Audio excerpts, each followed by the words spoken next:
So my goal for this video is to help you guys improve your gameplay in Blackout, whether that's getting more kills, getting more wins, or surviving longer. Like whatever it is, I'm gonna try to help you guys. Like whatever I say in this video, it should be able to help you guys because I've played over 1,000 games. I have a 20% win rate and I have like a 6.5 KD in this. And if you think my stats are just made up, you can go watch a few of my videos and they all speak for themselves. So alright, so now we can get started with the video. So here's like the list of what I plan to talk about in this video, and then when they actually come up, I'll dive deeper into like each topic I want to introduce.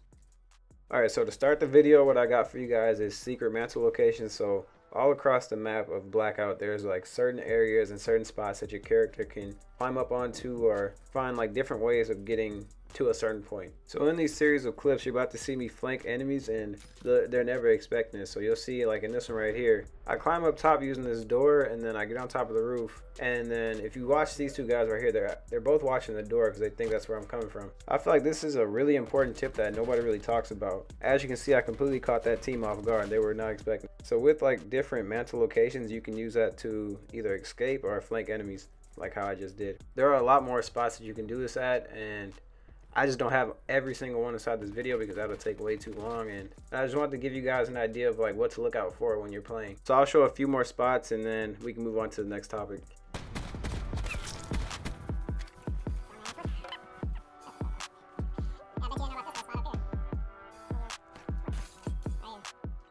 Alright, now moving on to the second topic, what I have here is how to increase your accuracy and kind of like when to know when to go full auto or when to tap fire. This basically comes down to you knowing like what gun you have and the type of recoil it has. So if you're playing with like the Vapor, the Maddox, or like the Rampart, which has like high recoil, you'll get an idea of when and when not to tap fire. You'll see how many more shots I hit when I actually tap fire compared to like full auto.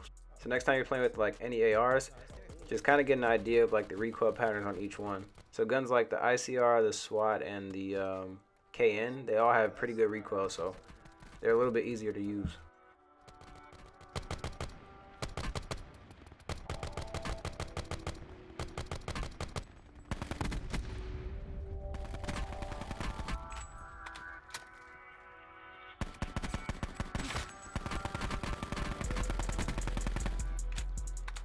Alright, so my one issue with the sensor darts is that it's kind of hard to see. It's kind of hard to see where your enemies are at just because the red dots are really big on the map, so it's kind of hard to see them when they're inside buildings.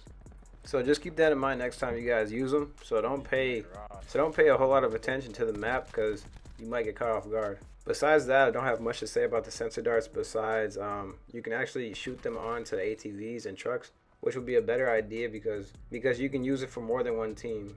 So what I mean by that is if you shoot on a vehicle and you see a team and you kill them before the sensor dart goes away, you can drive the vehicle away and still have that same sensor dart active. Alright, now one of my favorite topics is probably this one. So lately I've been using a lot more equipment and different types of equipment that I'm used to playing with. So when I say equipment, I basically mean tomahawks, mesh mines, trophy systems, and sometimes the Molotovs. But mainly I've been using tomahawks and mesh mines only. So I use mesh mines to destroy vehicles because they blow up on impact. So like in this clip right here, you see it hit the truck and it blows up. You can also set those down on like main roads or busy roads that people drive vehicles across a lot. And then besides using tomahawks and mesh mines, I use grapple hooks a lot. I feel like grapple hooks are pretty much self-explanatory. I use those to either escape or push enemies.